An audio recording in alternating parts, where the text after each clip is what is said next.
오늘 말씀은 시편 7편 말씀입니다. 저자는 다윗입니다. 다윗의 오늘 그 7편에 대한 성서공회에서 이제 성경의 소제목을 하나씩 적어 놓는데요. 앞에 보면 다윗의 시가온 베냐민인 구시의 말에 따라 여호와께 드린 노래라고 기록되어 있습니다. 이 시가온이라는 말은 슬픔의 노래라는 뜻을 가지고 있습니다. 성경에서 이제 시가온이라는 구절이 붙은 것은 이 시편 7편 말씀과 하박국 3장이 있는데요. 이 두 장의 말씀이 시가온으로 쓴 시라고 말씀드릴 수가 있습니다. 그런데 다윗의 시가온 이제 슬픔의 노래인데 앞에 또 옆에 붙은 제목이 있습니다. 보면 베냐민인 구시의 말에 따라 여호와께 드린 노래라고 기록되어 있습니다. 당시 이 시편의 7편의 배경이 되는 것은 이제 다윗이 왕위에 있을 때였습니다. 그런데 이 베냐민 구시라는 사람이 이제 다윗에 대해서 중상모략을 하기 시작하는 거예요.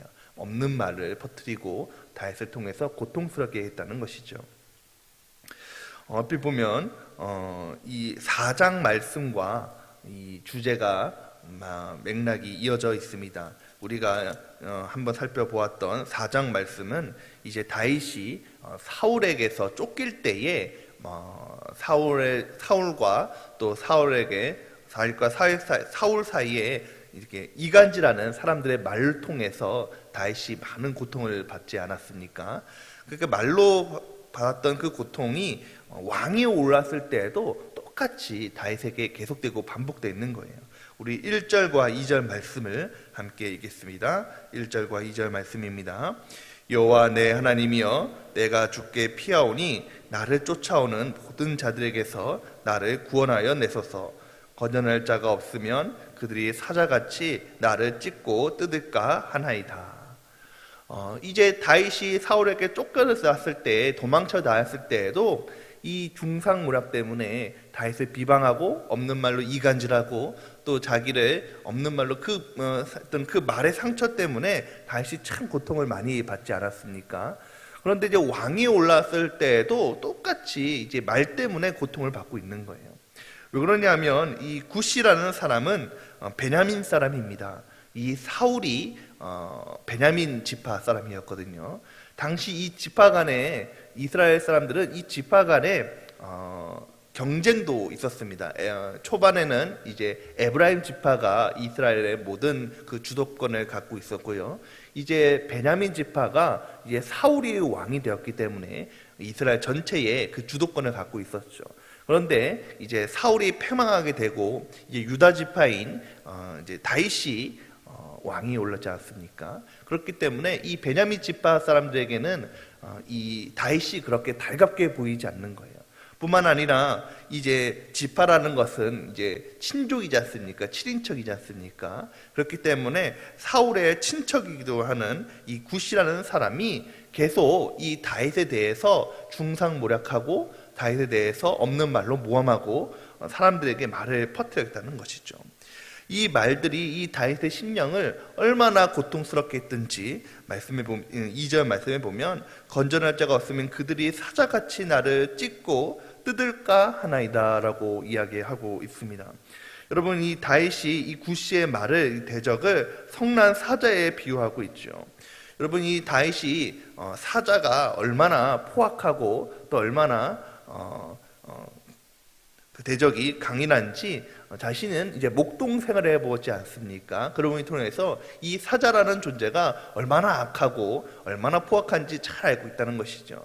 그렇기 때문에 이 대적을 자기를 가장 고통스럽게 했던, 자기가 경험 중에서 가장 포악하게 했던 이 사자에 비유하면서 이 구시의 말을 통해서 내 마음이 마치 이렇게 찢어질 것 같습니다. 어렵습니다 라는 것을 표현하고 있는 것입니다. 여러분, 그렇습니다. 참 우리를 상처받게 하고 우리가 참 힘든 경우는 보통 우리의 육신으로 오는 경우보다는 말 때문에 오는 경우가 더욱더 많은 것 같아요. 말 때문에 우리가 상처받기도 하고, 말 때문에 우리가 낙담되기도 하고, 말 때문에 우리가 가지고 있는 것을 포기하기도 하는 경우도 있습니다. 몇 해 전에 이제 한 이제 대학원 동기에게 연락이 왔어요.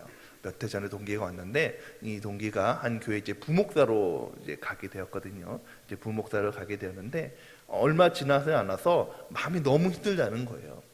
그러려니 참 부목사 목회하는 것이 어렵지, 다 우리 힘들잖아라고 얘기하고 위로를 했는데 한 이제 반년 정도 지났을 때에 야, 나 아무래도 목회를 그만둬야 될 것 같아. 나 이제 그만해야 될 것 같아라고 얘기를 하는 거예요. 그래서 친구들이 놀라서 다 모였죠. 모여서 무슨 일이냐라고 물어봤더니 이제 부임했던 교회에 이제 싸움이 있었던 거예요. 교회 내에서 싸움이 있었는데 목사님 파, 장로님 파로 나눠져서 막 이렇게 싸움이 일어난 가운데 이 친구가 청빙하게 되었다는 것입니다. 그랬더니 이제 청빙했을 때에 이 장로님 파에 있던 성도들이 이 부임에 있던 친구를 이제 목사님 파라고 생각을 해서 없는 말로 공격을 하고 또 없는 말로 중상모략을 하고 심지어 나가서 이 친구를 신천지다라고 이렇게 얘기까지 하는 거예요. 그러다 보니까 이 마음이 너무 어려워서 무슨 설교 강단에서도 말씀을 선포하기도 너무 어렵고 내가 말을 하기도 두렵다는 거예요. 그래서 내가 목회를 그만둬야겠다라고 한 얘기를 들은 적이 있습니다. 여러분, 그렇습니다. 우리를 고통스럽게 하고 어렵게 하는 것은 참 우리의 육신의 여러 가지 문제도 그렇지만 이 말로써 오는 문제가 참으로도 어려운 것 같아요. 그렇기 때문에 우리는 이 말을 항상 조심해야 되고 말에 우리가 분별하면서 해야 할 필요가 있다는 것이죠. 어쨌든 이 다윗도 이 말 때문에 너무 어려운 것을 겪고 있는데요. 그러면 이 구시에 어떤 말들이 다윗을 어렵게 했을까요? 우리 3절과 5절 말씀을 함께 읽겠습니다. 3절, 4절, 5절 말씀을 함께 읽겠습니다. 여호와 내 하나님이여, 내가 이런 일을 행하였거나 내 손에 제약이 있거나 화친한 자를 악으로 갚았거나 내 대적에게서 까닭없이 빼앗거든 원수가 나의 영혼을 쫓아 잡아 내 생명을 땅에 짓밟게 하고 내 영광을 먼지 속에 살게 하소서. 아멘. 말씀에 보면은 내가 이런 일을 행하였거나 제약이 있거나 하친한 자를 앞으로 갚았거나 내 대적에서 까닭없이 빼앗거나라고 기록되어 있습니다. 근데 이 구절들을 곰곰이 살펴보면요, 이 모든 일들은 권세가 있는 사람들이 행하는 일이거든요. 제약을 범하거나 하친한 자를 악으로 갚았거나 대적에게서 까닭없이 빼앗은 것은 여러분 힘 없는 사람은 할 수 없는 일이지 않습니까? 힘 있는 사람들이 하는 일인데 당시에 이 다윗의 위치가 바로 왕이지 않습니까? 여러분, 이 왕이 위치에 대해서 내가 그러한 일을 한 적이 없는데 이런 말을 들었을 때에 다윗이 행할 수 있는 행동은 능히 이 굿이라는 사람을 잡아서 혼을 낼 수도 있는 것이고 이 굿이라는 사람으로서 본때를 보여줄 수도 있었을 것입니다. 그러나 이 다윗은 이 굿이에게 그런 행위를 하지 아니했다는 것이죠. 다윗은 권력이 있다고 함부로 사람을 대적을 가두거나 죽이지 않았다는 것입니다. 우리 먼저 이런 있을 때에 다시 행했던 일은 우리의 8절과 9절 말씀을 함께 살펴보겠습니다. 8절과 9절 말씀입니다. 여호와께서 만민에게 심판을 행하시오니 여호와여, 나의 의와 나의 성실함을 따라 나를 심판하소서. 악인의 악을 끊고 의인을 세우소서. 의로우신 하나님의 사람의 마음과 양심을 감찰하시나이다. 다윗은 먼저 하나님께 내 마음을 좀 감찰하소서, 그리고 먼저 어려움과 아픔을 하나님께 토로하는 것입니다. 하나님, 이러한 일을 당했을 때에 하나님께서 알고 계실 줄 믿습니다. 하나님께서 내 마음의 심중을 알고 계시고 하나님께서 내 결백함을 알고 계신 줄 믿습니다. 하나님, 나를 알고 계시죠. 하나님께 얘기하는 것이죠. 그러면서 5절 말씀에 이렇게 얘기하지 않습니까? 하나님, 내가 이런 일을 행했거든 내가 하나님께서 나를 벌을 주시는데 나의 영혼을 쫓아잡아 내 생명을 땅에 짓밟게 하소서 하시고 내 영광을 먼지 속에 살게 하소서. 무슨 말씀입니까? 하나님, 난 하나님께 이렇게 결백합니다. 그렇기 때문에 하나님께서 내 심중을 알아주시고 내 마음과 양심을 감찰해 주셔서 이것을 심판하여 주시고 판단하여 주시옵소서라고 얘기하는 것이죠. 여러분, 자기 자신을 먼저 하나님께 기도할 때에 먼저 깊이 살펴보았다는 것입니다. 말을 들었을 때에 자기를 비방하는 사람을 높은 자리에 있으면서 이 사람을 심판하면서도 할 수 있음에도 불구하고 먼저 하나님께 의뢰하고 하나님 내 마음을 중심을 살펴주시고 하나님께서 이것을 해결해 달라고 얘기하고 있는 것이죠. 여러분, 사실 이러기가 쉽지 않습니다. 우리가 어떤 일을, 어려운 일, 억울한 일을 당했을 때에, 또 힘든 일을 당했을 때에 내가 언제 그런 일을 행하였냐고, 더군다나 우리가 높은 자리에 있을 때면 당장 그 말하는 사람 잡아오라고 혼을 내지 않겠습니까? 해코지하지 않겠습니까? 그러나 이 다윗은 그러하지 않았다는 것이죠. 하나님, 능히 그러한 일을 할 수 있음에도 불구하고 하나님 앞에 먼저 결백한 마음으로 나가면서 하나님께서 이 일을 해결하여 주시옵소서라고 얘기했다는 것입니다. 그러므로 이제 다윗이 오늘 말씀의 가장 핵심이 되는 부분인데요, 우리 10절 말씀을 함께 읽겠습니다. 10절 말씀입니다. 나의 방패는 마음이 정직한 자를 구원하시는 하나님께 있도다. 여러분, 다윗이 이제 하나님께 나아가는데 하나님께서 나의 방패이십니다라는 것을 고백합니다. 여러분, 방패라는 것은 5장에서 제가 설교했을 때 말씀했던 것처럼 자기가 무엇을 하지 않습니다.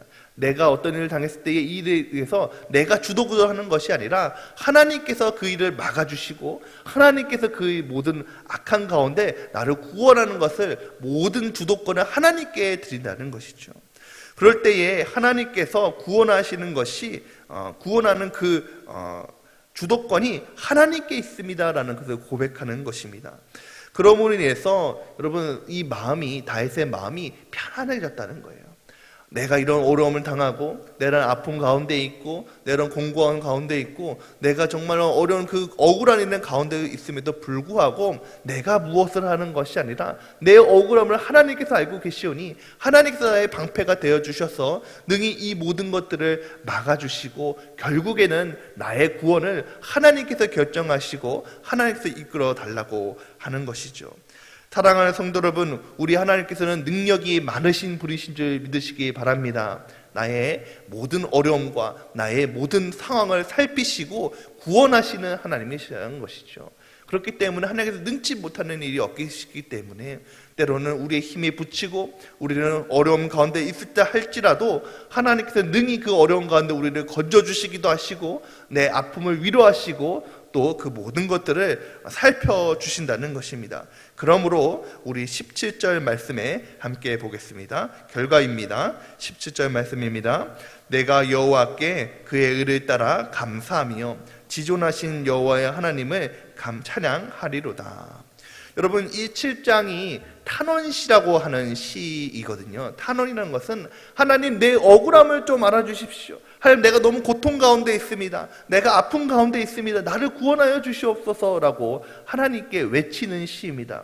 여러분, 우리가 1절과 2절 말씀에 보았듯이 다윗의 심령이 너무 어려웠어요.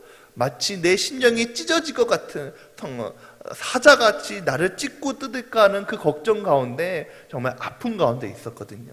그런데 하나님께 내 심령을 토로하고 하나님께서 내 방패가 되어주십니다라는 것을 믿고 의지하면서 모든 것을 하나님께 맡길 때에 이 다윗의 마음에 기쁨이, 평강이 찾아왔다는 것입니다. 그러므로 인해서 하나님을 감사하게 되었다는 것이죠.